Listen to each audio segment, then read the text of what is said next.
নমস্কার, আমি সুমি কিচেন থেকে সবাইকে স্বাগতম। আশা করি সবাই ভালো আছো, আমিও ভালো আছি। তো আজ আমি চিকেন রেসিপি নিয়ে এসেছি। রেসিপিটা পুরো দেখার জন্য অনুরোধ করব। আর যদি ভালো লাগে লাইক, কমেন্ট, শেয়ার করে দেবেন। আর আজ আমি চিকেনটা কাঠের উনুনে রান্না করে দেখাবো। তো চিকেনটা রান্না করার জন্য আমি এখানে 2.5 কেজি চিকেন নিয়েছি। তো পরিষ্কার করে ধুয়ে নিয়েছি। দিয়ে দিচ্ছি ছোটো চামচের 5 চামচ লবণ, দিয়ে দিচ্ছি 4 চামচের 1 চামচ হলুদ। তো সব কিছু আমি ভালো করে মাখিয়ে নিচ্ছি। আর মাখিয়ে নেওয়ার পর আধ ঘন্টার জন্য আমি রেস্টে রেখে দেব। চিকেনটা খুব ভালো করে মাখিয়ে নেওয়ার পর আধ ঘন্টার জন্য আমি রেস্টে রেখে দিচ্ছি। আধ ঘন্টা পর চলে এসেছি।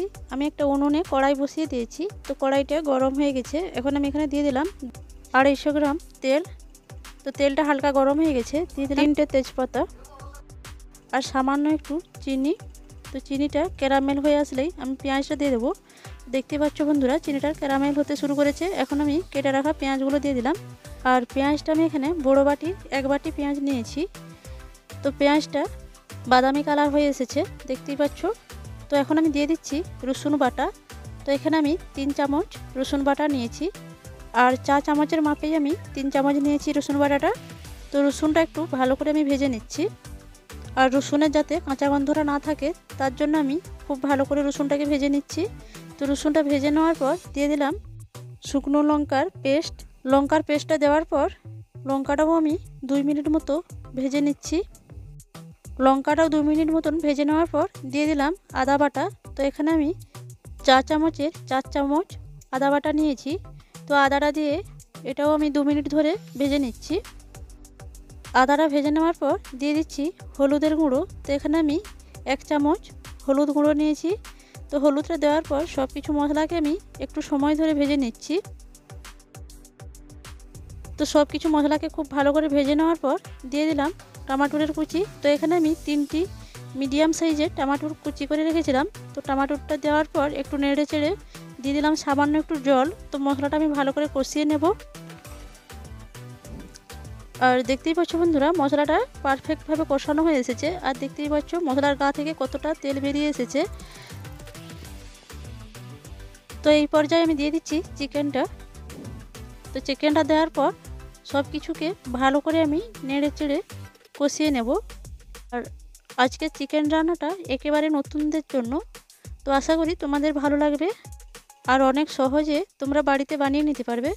তার জন্য এই রেসিপিটা তোমাদের জন্য শেয়ার করলাম। আর যেহেতু আমি চিকেনের সঙ্গে নুন আর হলুদ মাখিয়ে রেখেছিলাম, তার জন্য আমি এখানে কোনো এক্সট্রা নুন ব্যবহার করব না। তো দেখতেই পাচ্ছ বন্ধুরা, চিকেনের থেকে জলটা অনেকটাই বেরিয়ে আসতে শুরু করেছে। আর চিকেনটা সিদ্ধ হওয়ার জন্য কোনো এক্সট্রা জল ব্যবহার করতে হবে না। তো চিকেন থেকে যে জলটা বেরোবে সেই জলের মধ্যে চিকেনটা সিদ্ধ হয়ে যাবে। তো এখন চিকেনটা 60% মতো সিদ্ধ হয়ে গেছে। তো এই পর্যায়ে আমি দিয়ে দিচ্ছি ভেজে রাখা আলুগুলো। তো আলুগুলো আমি আগে থেকে তেলে ভেজে রেখেছিলাম। তো সেই আলুগুলো দিয়ে চিকেন আর আলুটাকে ভালো করে আমি কষিয়ে নিচ্ছি মশলার সঙ্গে। আর আলুটাও প্রায় 60% মতো সিদ্ধ হয়েছিল। তো দেখতেই পাচ্ছ বন্ধুরা, চিকেনের গা থেকে যে জলটা বেরিয়ে এসেছিলো, তো সেই জলটা অনেকটাই শুকিয়ে এসেছে। আর চিকেন আর আলুটা পারফেক্টভাবে কষানো হয়ে এসেছে। তো এই পর্যায়ে আমি জলটা দিয়ে দেবো। তো এখানে আমি কোনো গরম জল ব্যবহার করব না, ঠান্ডা জলই দিয়ে দেবো। তো তোমরা চাইলে গরম জলটা ব্যবহার করতে পারো। তো এখন আমি দিয়ে দিচ্ছি জল। তো জলটা আমি নর্মাল জলই ব্যবহার করছি। আর আমি এখানে খুব বেশি জল ব্যবহার করব না। তো যে জলটা দিয়েছি তার আমি আরও কিছুটা শুকিয়ে নেব। তো ঝোলটা আমি প্রায় 10 মিনিট মতো ভালো করে ফুটিয়ে নেব।